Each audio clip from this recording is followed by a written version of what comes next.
नमस्कार मित्रों, पराशर ज्योति संस्थान के इस यूट्यूब चैनल पर फिर से आपका स्वागत है।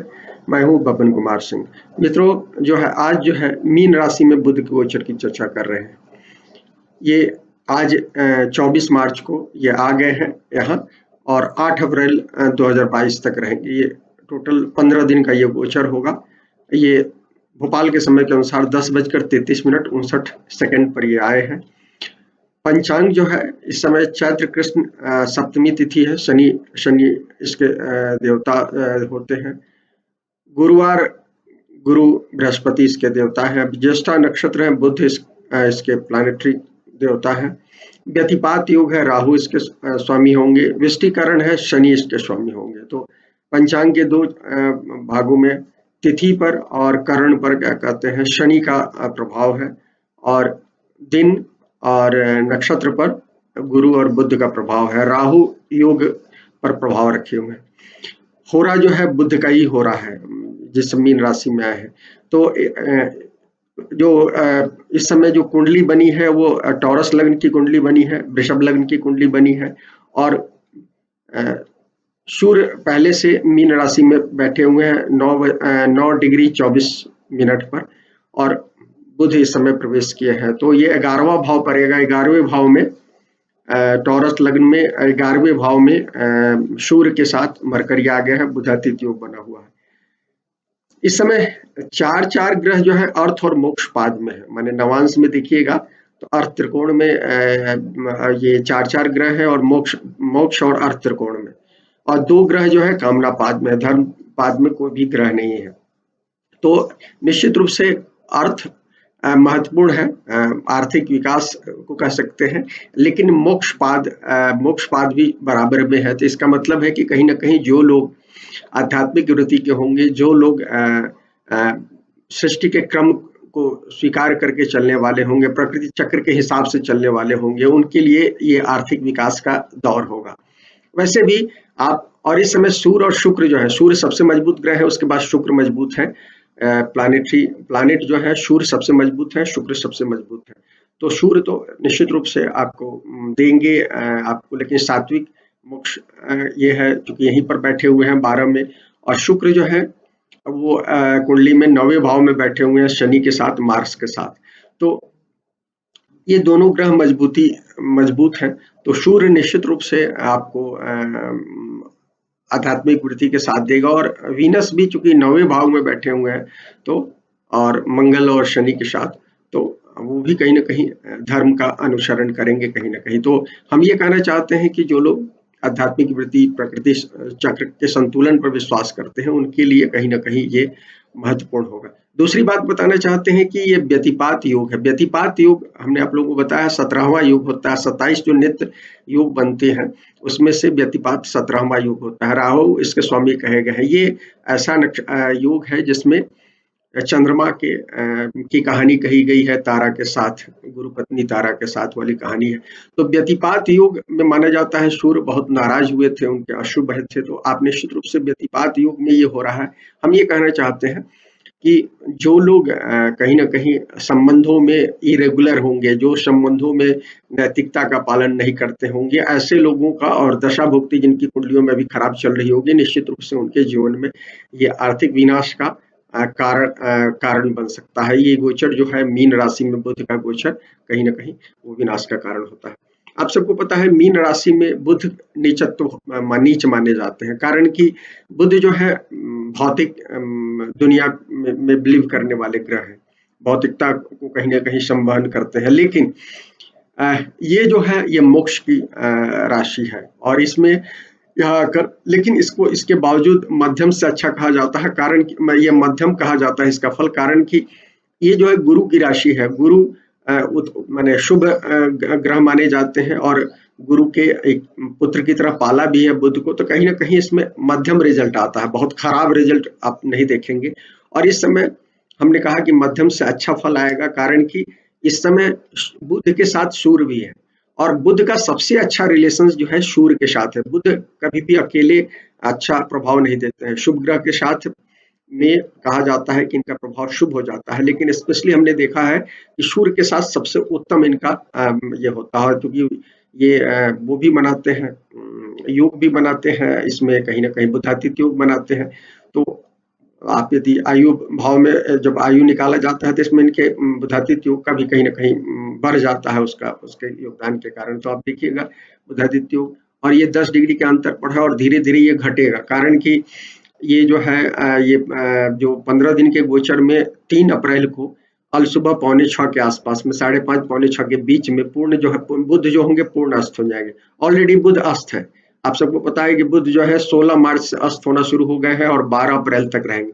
वैसे भी 7 महीने लगभग वो रहते हैं, अस्त रहते हैं। प्रायः सारे संहिताकारों ने कहा है, पराशर से लेकर देवल तक सबने कहा है कि बुध को 7 महीने तो अस्त ही रहना चाहिए। अब उन महीनों में कुछ महीनों के नाम हमने कई बार आप लोगों को बताया है, यदि अस्त रहते हैं तो ज्यादा अच्छा है, ये उदय उदित नहीं होना चाहिए। तो ये अभी अस्त है, लेकिन हम जो आपको बताना चाहते हैं कि ये अस्त होंगे 3 अप्रैल की, तो 3 अप्रैल से 2-3 दिन पहले से 2-3 दिन बाद तक ध्यान रखिएगा, मार्केट में उथल-पुथल हो सकती है। इसलिए कि बुध जो है मार्केट के ग्रह हैं और मार्केट में उथल-पुथल कराएंगे जब अस्त होते हैं। हालांकि कई लोग मानते हैं बुध, और देखा भी है बुध एग्जैक्टली जब होते हैं तो उसका असर नहीं देखा जाता, बल्कि पॉजिटिव असर देखा जाता है, लेकिन आस-पास में कहीं न कहीं पहले 2-1 डिग्री पहले रहते हैं तो उसका असर मार्केट पर प्रभाव होता है। तो 2-3 दिन पहले से सतर्क रहिएगा, माने 1 अप्रैल से लेकर कम से कम 4-5 अप्रैल तक निश्चित रूप से इसके इफेक्ट बहुत हो सकते हैं। खासकर जो लोग आजकल मार्केट में, खासकर शेयर मार्केट वगैरह में सट्टेबाजी में बहुत सारे लोग आ गए हैं, आम लोग आ गए हैं, उनके लिए मैं ये बात कह रहा हूँ। बुध जो है बुद्धि, वाणी, शिक्षा, गणित, तर्क, लेखा, ज्योतिष, आयुर्वेद, प्रकाशन, माने मीडिया को भी आप कह सकते हैं, रंगमंच, ये सब चीजों को, बैंकिंग, ट्रेड, त्वचा, स्नायु तंत्र, ये सब मस्तिष्क, जीवा, ये सब चीजों को रिप्रेजेंट करते हैं। मीन राशि है, 12वीं राशि है, अंतिम राशि है, ये नकारात्मक राशि मानी जाती है, द्विस्वभाव राशि मानी जाती है, हालांकि जीव राशि है, सौम्य है, सम है, नकारात्मक के बावजूद सौम्य राशि है, क्योंकि जितनी भी 2, 4, 6 ये जो सम राशियां है, सम राशि है, ये उत्तर दिशा को रिप्रेजेंट करता है, दिवा दिन में बलि होता है, जलीय मोक्ष है। तो यहाँ थोड़ा सा क्या कहलाता है, इसका जो प्रभाव है बुध से ये कुछ कंट्राडिक्टरी इसमें प्रभाव आते हैं, हालांकि शुभ ग्रह होने के कारण, और बुध भी द्विस्वभाव राशि, दोनों बुध की दोनों राशियां द्विस्वभाव राशियां होती है और गुरु की दोनों राशियां द्विस्वभाव होती है, तो कुछ इनकी मिलता जुलता भी है। तो इसलिए ओवर हमने कहा है कि मध्यम ये प्रभाव होगा। अब इसके हिसाब से आपको देख लेना चाहिए कि क्या होगा। पराशर ने कहा है कि जब पूर्वा चूंकि ये जो होगा मीन में जब गुजरेंगे तो पूर्व भाद्रपद, उत्तर भाद्रपद और रेवती, पूर्व भाद्रपद का अंतिम चरण, उत्तर भाद्रपद का 4 चरण और रेवती का 4 चरण, टोटल 9 चरण होते हैं, इनसे गुजरेंगे। तो कहा है कि पूर्वा, उत्तर भाद्रपद और रेवती में जब बुध गुजरते हैं तो पराशर ने 7 प्रकार की गतियां बताई है बुध की, जिसमें ये तीक्ष्ण गति कही जाती है इन नक्षत्रों में। तो ये 18 दिन की गति होती है और ऑलमोस्ट मैंने थोड़ा सा पहले 4-5 दिन पहले से लेकर ये यहाँ तक आएगा। तो इस गति में कहते हैं कि वर्षा का अभाव होता है, दुष्काल अकाल की स्थिति बनती है, महामारी की स्थिति बनती है, अग्नि प्रकोप होता है, शस्त्र प्रकोप होता है। तो आप देखिएगा इस पीरियड में कहीं ना कहीं आप भद्रबाहु संहिता में देख लीजिए या बरामिहिर की जो संहिता है उसमें देख लीजिए, बृहद संहिता है उसमें देख लीजिए, दोनों में आपको ये फल मिल जाएंगे। देवल और पराशर के अनुसार देवल और पराशर ने बांटे हैं इनकी गतियों को। देवल ने 4 गतियां बताई है और पराशर ने 7 गतियां बताई है। तो 7 गतियों में ये तीक्ष्ण गति होती है, तो बुध का ये है, तो ये प्रभाव रहेगा। तो कहीं ना कहीं अग्नि प्रकोप बढ़ेगा। महामारी अभी देखा होगा आपने, क्या कहते हैं, थोड़ा सा फिर से बढ़ने की खबर आ रही है, हालांकि बहुत ज्यादा उसका प्रकोप नहीं होगा, लेकिन कुछ प्रकोप बढ़ेगा इस समय। और अग्नि प्रकोप ध्यान रखिएगा, गर्मी बढ़ रहा है, वो सब चीजें, और शस्त्र वगैरह तो देख ही रहे हैं दुनिया में जिस तरह की स्थितियां हैं, तो वो कुछ चीजें बताई गई। और सबसे ज्यादा मार्केट पर बुध के गति को ध्यान रखना चाहिए। तो ये कुछ बातें थी जो हमने बताया। ये मीन में सर्वाधिक, चूंकि ये यहाँ क्या होता है कि मीन में ये ड्रीमर होते हैं। ड्रीम मीन में जब बुध आता है तो लोग कहते हैं कि ये जो लोग होते हैं, जिन लोगों का जन्म में जन्मांग में मीन राशि में बुध होता है, कहने के लिए नीचा होता है, लेकिन कहते हैं कि इसको ये लोग बड़े सपना देखने वाले होते हैं, इनको माने अपने कल्पना में जीते ज्यादा है, तो ऐसे लोगों को राइटर होना चाहिए, लेखन में ये करते हैं, इमेजिनेशन कर सकते हैं। इंट्यूटिव पावर इनको बहुत ज्यादा होता है, क्रिएटिव और इंट्यूटिव पावर। तो जो लोग क्रिएटिव क्षेत्र में होंगे, लेखक होंगे, इवन क्रिएटिव राइटर होंगे, किसी भी तरह के क्षेत्र में इस तरह के, या इंट्यूटिव काम में होंगे, जैसे एस्ट्रोलॉजर होंगे, बुध भी एस्ट्रोलॉजर भी बनाता है, ऐसे कामों में कहीं ना कहीं मीन का बुध ऐसे हेल्प करेगा। लेकिन जो लोग मार्केट में होंगे उनको ये बुध बहुत हेल्प नहीं करने जा रहा है, तो इस बात का ध्यान रखिएगा। राशिफल बता देते हैं फटाफट। ये लग्न और राशि दोनों से देखिए, मेष के लिए तीसरे और छठे का स्वामी होते हैं, 12वें में जा रहे हैं। इनके लिए तो सावधान रहना, सबसे पहले सेहत का ध्यान रखिए, खर्च बढ़ा रहेगा, हेल्थ के में भी खर्च होगा, कुछ अनावश्यक भी खर्च होगा। हाँ, विदेश से लाभ जरूर होगा, क्योंकि विदेश का भाव है, यदि पॉजिटिव होगा आप पर प्रभाव तो ये विदेश से लाभ देगा। बहुत सारे लोग राइटर फॉरेन पब्लिशिंग वगैरह में जा सकते हैं इस पीरियड में, वीजा वगैरह के मामले में भी हेल्पफुल होगा। निवेश और ऋण, निवेश करने से बचना चाहिए, ऋण देने से भी बचना चाहिए इस पीरियड में, अन्यथा दिक्कत हो सकता है। और किसी तरह की विवाद में 12वां गोचर हो रहा है, सूर्य भी वहां बैठे हुए हैं, 12वें में सूर्य अच्छे नहीं होते हैं, मरण कारक स्थान में होते हैं, उनके साथ बैठे हुए हैं बुध, तो बुध ग्रहण करते हैं सूर्य के प्रभाव को, तो सूर्य का प्रभाव अच्छा नहीं है, इसलिए कहीं ना कहीं बुध का भी प्रभाव अच्छा नहीं। तो हेल्थ का ध्यान रखिए, विवाद से बचकर रहिए, निवेश वगैरह से बचकर ही है। वृषभ लग्न राशि के लिए दूसरे और 5वें के स्वामी होते हैं, इनके लिए पॉजिटिव ग्रह होते हैं, और ये और 11वें में जा रहे हैं, तो आर्थिक लाभ देगा, इच्छा पूर्ति कुछ देगा। खास तौर पर मीडिया के लोग, जनसंपर्क के लोग, मार्केटिंग के लोग, इन सब लोगों को ये नया सफलता दे सकता है, नया काम शुरू कर सकते हैं, नया व्यवसाय शुरू कर सकते हैं, जहाँ काम कर रहे हैं उसमें भी कुछ फायदा दिख रहा है। कुछ लोग, जो लोग क्या कहलाता है, ये है यात्रा वगैरह संभव है, उस यात्रा से बाहर तक, विदेश तक की यात्रा हो सकती है, फायदा हो सकता है, शेयर मार्केट वगैरह से भी फायदा हो सकता है। हाँ, इस पीरियड में संतान लाभ भी कई लोग को इस समय नई संतान वगैरह में जा सकते हैं, उसमें दिख रहा है। बड़े भाई की सेहत का जरूर ध्यान रखें, कुछ माइनस जीव मामले में ये ध्यान रखने के लिए, बड़े भाई को बताता है 11वां भाव, छोटे भाई के लिए अपन तीसरा भाव देखते हैं, हालांकि बहुत सारे लोग तीसरे भाव से ही देखते हैं, लेकिन बड़े भाई के लिए, बड़ी बहन बड़े भाई के लिए, तो इनके स्वास्थ्य संबंधी कुछ दिक्कतें दे सकता है, क्योंकि कुछ नकारात्मक प्रभाव होगा, तो उसमें इस जीव मामले में कुछ प्रभाव दिख रहा है। मिथुन लग्न राशि के लिए पहले और चौथे के स्वामी होते हैं, 10वें में जा रहे हैं, काम काज में आपको ये अच्छा देंगे, सूर्य के साथ है तो निश्चित रूप से नया जॉब मिल सकता है, काम में थोड़ा सा रिस्पॉन्सिबिलिटी बढ़ सकता है, और सरकारी काम में निश्चित रूप से सूर्य के साथ है तो सरकारी काम में सहयोग मिलेगा। वृषभ वाले जातकों को भी ध्यान रखना चाहिए, और ये मिथुन के जातकों को सरकार का सहयोग रहेगा।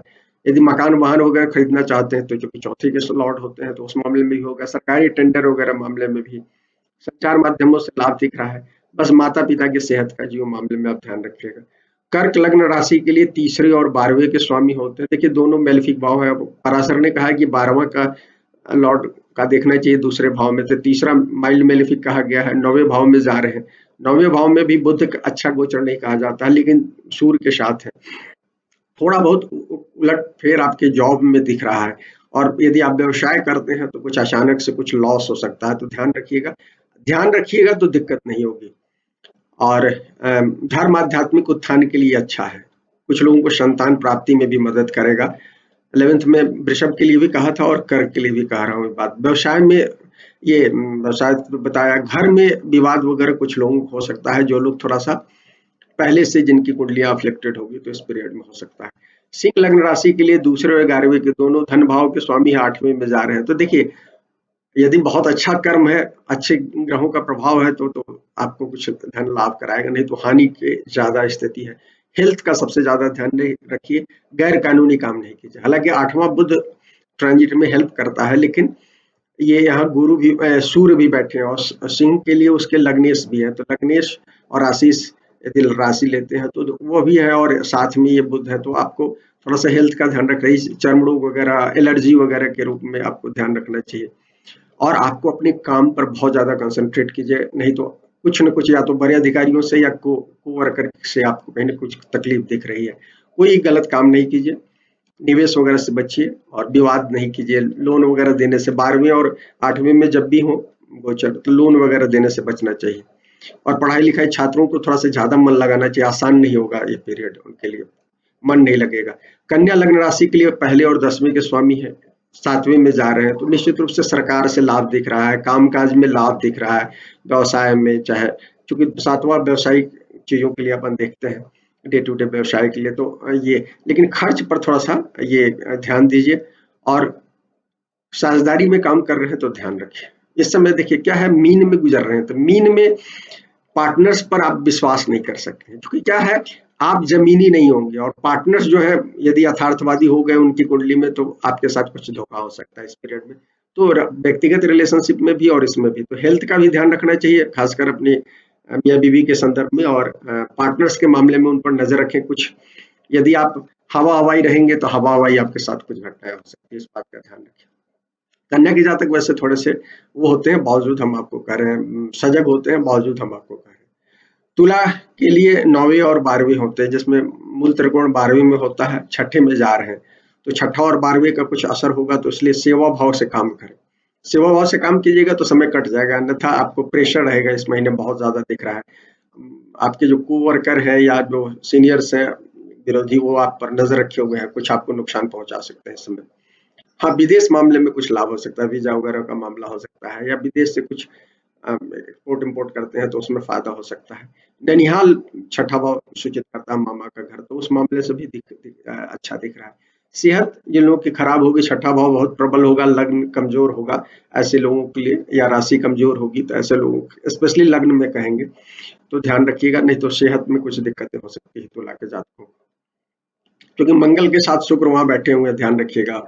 शनि और मंगल के साथ बैठे हुए हैं, तो उधर आपका लग्नेश राशि से भी प्रभावित हो रहा है, और इधर यहाँ से भी प्रभावित हो रहा है। यदि जन्म कुंडली में यदि गड़बड़ी होगी तो निश्चित रूप से आपको नुकसान हो सकता है। वृश्चिक लग्न राशि के लिए 8वें और 11वें के स्वामी होते हैं, 5वें में जा रहे हैं, अच्छा नहीं होता है। वृश्चिक के लिए मंगल का जातक होता है, उसके लिए बुध अच्छा नहीं होता है, तो आप कोई भी गलत काम करने से बच्चे, सट्टेबाजी एकदम नहीं करें, 5वें भाव में सट्टेबाजी होता है, लोग करते हैं। रोमांस यदि आप लॉन्ग टर्म मैंने शादी ब्याह के हिसाब से कर रहे हैं तो ठीक है, अन्यथा दिक्कत दिख रहा है इसमें। सरकार से आपको लाभ हो सकता है, क्रिएटिविटी आपको लाभ देगी, खासतौर पर लेखन वगैरह के मामले में, आप यदि क्रिएटिव राइटर है तो इस मामले में आपको फायदा दिख रहा है। संतान और विद्या के मामले में भी प्रोग्रेस हो सकता है, मंत्र सिद्धि भी हो सकती है, सूर्य के साथ बैठे हुए हैं बुध, तो आपको मंत्र सिद्धि भी दे सकते हैं, तो ये चीज हो सकती है। धनु के लिए हम कहें कि धनु के लिए 7वें और 10वें के स्वामी होते हैं, दोनों केंद्र स्वामी है, और चौथे भाव में जा रहे हैं, एक और केंद्र में जा रहे हैं, तो विवाद से बचिएगा। जीव मामले में कुछ दिक्कत दिख रही है, तो हालांकि मकान उकान के मामले में, वाहन के मामले में फायदेमंद है। यात्रा वगैरह कर रहे हैं तो उसमें भी बाहर निकलने की स्थिति दिख रही है, तो बाहर निकलिए तो सावधानी बरतिए, चोरी वगैरह का खतरा हो सकता है। विदेश के मामले में लाभ दे सकता है, जो कि 7वें और 10वां का स्वामी है, 7वां ट्रेवल बताता है।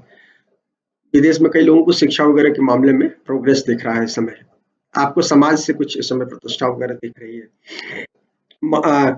इस ये आपको मकर लग्न राशि की बात करते हैं मित्रों, छठे और 9वें के स्वामी होते हैं। देखिए इसमें छठे के भी स्वामी होते हैं और 9वें के स्वामी होते हैं बुध। भाग्य भाव के मूल रूप से स्वामी होते हैं, तीसरे भाव में जा रहे हैं। देखिए तीसरा बहुत अच्छा तो शुभ ग्रहों के लिए नहीं होता है, लेकिन सूर्य के साथ बैठे हुए हैं, तो इस बार ट्रांजिट में अच्छा होगा, तो पराक्रम जैसा होगा उस हिसाब से आपको इस समय कुछ फायदा दिख रहा है। नौकरी, क्योंकि पूरा जो गोचर है सूर्य के साथ इनका होगा, 15 दिन का गोचर है, सूर्य तो 13-14 को निकलेंगे उस बीच में, तो इसलिए पूरा सूर्य के साथ गोचर है, तो सूर्य का सहयोग है, और सूर्य को क्रॉस भी कर रहे हैं, तो इसलिए आपको ध्यान रखने की जरूरत है। नौकरी व्यवसाय में दोनों में लाभ दिख रहा है, खासकर कम्युनिकेशन के माध्यम से आपको, विशेष रूप से सरकार के माध्यम से आपको लाभ दिख रहा है। विदेश के मामले से भी कुछ लाभ दिख रहा है आपको, बस सेहत का ध्यान रखिएगा, माता पिता की सेहत, छोटे भाई बहन के मामले में भी कुछ चीजें हो सकती है, हालांकि भाई बहन का सहयोग दिख रहा है। कुंभ लग्न राशि के लिए मित्रों 5वें और 8वें के स्वामी होते हैं, मूल त्रिकोण 8वें में होता है, तो और दूसरे भाव में जा रहे हैं। ओवरऑल तो अच्छा होगा, लेकिन थोड़ा सा ध्यान, क्योंकि 8वां का ये बन रहा है, तो कार्य व्यापार में फायदा हो सकता है, खासकर पैतृक व्यवसाय आप करते हैं तो निश्चित रूप से आपको फायदा दिख रहा है। और लेकिन आपको विवाद से बचना चाहिए, जीव मामले में थोड़ा सा अपने यहाँ से सूर्य गुजर रहे हैं, यदि राहु वगैरह के चपेट में होंगे, दृष्टि वगैरह होगी पहले से, तो आपको ध्यान रखिएगा, पेट के मामले में सावधान रहिएगा। बुध है तो चर्म रोग वगैरह के मामले में, स्नायु तंत्र के से संबंधित कुछ चीजें हो सकती है, तो ध्यान रखिएगा। हम मित्रों मीन लग्न राशि की बात करते हैं। मीन लग्न राशि में चौथे 7वें ये भी केंद्र के स्वामी होते हैं, पहले भाव में जा रहे हैं। तो देखिए, आप यदि क्या कहलाता है इस समय इंट्यूटिव रहेंगे तो निश्चित रूप से आपको फायदा होगा कार्य व्यवसाय में। वैसे पहले भाव में तो लाभ देते ही हैं, इसमें कोई दो मत नहीं है। बुध वो होते हैं, स्थान बली होते हैं, यहाँ पर आकर क्या कहते हैं दिग्बली होते हैं। तो इसलिए लाभ तो दिख रहा है कार्य व्यवसाय में, स्पेशली मीडिया और मार्केटिंग वाले लोगों को विशेष रूप से दिख रहा है। कुछ लोगों को मकान वाहन के मामले में भी प्रोग्रेस देगा। हाँ, विवाह के मामले में भी कुछ प्रोग्रेस हो सकता है, लेकिन संबंधों में थोड़ा बहुत कहीं यदि पहले से मतभेद है तो कुछ दिक्कतें हो सकती है। हाँ, विदेश उदेश के मामले में भी लाभ देगा, क्योंकि 12वां है, मीन 12वां भाव होता है, तो विदेश से संबंधित, क्योंकि सूर्य इसके वो है क्या कहलाता है छठे के स्वामी है, बैठे हुए हैं, तो वो चीजें हो सकती है। लेकिन आप एग्रेशन नहीं रखें, सूर्य यहाँ बैठे हुए हैं, अहंकार पर कंट्रोल करके रखें तो आपके लिए अच्छा होगा। मित्रों, फिलहाल इतना ही। यदि पसंद आए तो लाइक करें, शेयर करें, चैनल को सब्सक्राइब करें। शुक्रिया मित्रों।